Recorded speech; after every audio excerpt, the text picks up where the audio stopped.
Perkenalkan, saya Gan Stefano dengan NIM 2501050125 dari Rombel C. Yang pertama di sini saya akan menjelaskan tentang pengertian, ruang lingkup, dan faedah mempelajari psikologi perkembangan.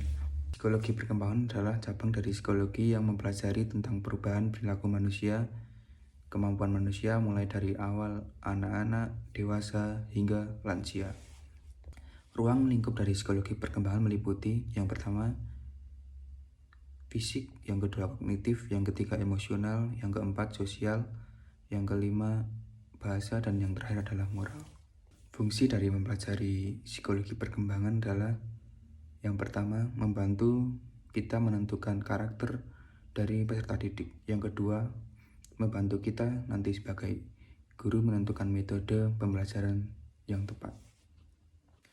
Selanjutnya, pertumbuhan dan perkembangan serta contoh-contohnya. Yang pertama adalah pertumbuhan, yaitu proses pertumbuhan secara kuantitatif yang meliputi pertumbuhan secara tinggi badan, berat badan, atau organ lainnya. Dengan contoh, anak usia 5 tahun bertumbuh 5 cm dari usia sebelumnya. Yang kedua adalah perkembangan, yaitu proses perubahan secara kualitatif yang dapat ditunjukkan dengan perubahan-perubahan seperti perkembangan jasmani dan rohani. Contohnya, anak mulai berpikir secara logis dan dapat mengendalikan emosi. Tahap-tahap perkembangan individu. Yang pertama, 0-2 tahun. Kepercayaan terhadap lingkungan mulai terbentuk. Yang kedua, masa anak-anak 2-6 tahun. Di situ anak-anak mulai mempelajari tentang bahasa, perkembangan bahasa, dan mulai muncul imajinasi pada usia-usia tersebut. Yang ketiga, masa anak-anak tengah, usia 6-12 tahun. Di situ anak-anak mulai berpikir secara logis dan mulai tumbuh rasa percaya diri. Masa remaja, usia 12-18 tahun. Di situ pembentukan identitas diri dan pengendalian emosi sudah mulai dijalankan.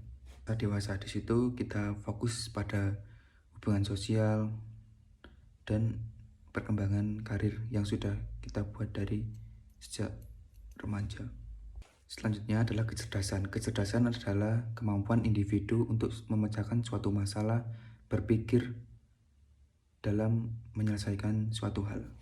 Dalam konsep ini, setiap anak memiliki kecerdasan yang berbeda-beda. Maka dari itu, kita perlu pendekatan pembelajaran yang beragam.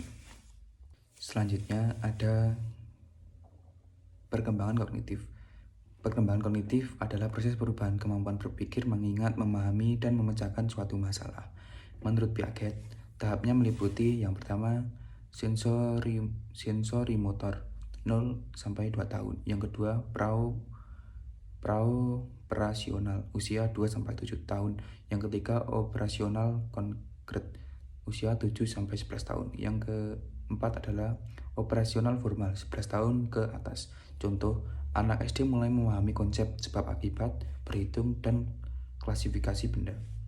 Perkembangan bahasa. Perkembangan bahasa adalah proses anak mengucapkan, memahami, dan menggunakan bahasa untuk berkomunikasi dalam sehari-hari. Sebagai guru, tugas utamanya adalah membantu peserta didik untuk perkembangan yang optimal. Guru dapat menstimulasi perkembangan kognitif dan bahasa melalui kegiatan yang beragam, contohnya diskusi kelas, dan melalui pembelajaran yang efektif, atau bisa juga dengan permainan. Guru juga harus memberikan kepada siswa untuk berpendapat dengan bahasa mereka masing-masing. Guru dapat menambahkan rasa cinta bahasa kepada anak-anak dengan salah satu contohnya adalah melatih kemampuan berbicara anak-anak di depan kelas. Di luar kelas, guru dapat memperluas stimulasi perkembangan anak melalui kegiatan literasi seperti membaca bersama di taman baca atau perpustakaan sekolah. Guru juga dapat menciptakan lingkungan komunikasi yang terbuka melalui permainan kelompok dan aktivitas sosial. Bagi anak yang mengalami kesulitan dalam kognitif atau bahasa, guru perlu memberikan bimbingan khusus dan bekerjasama dengan orang tua agar perkembangan anak tetap terpantau.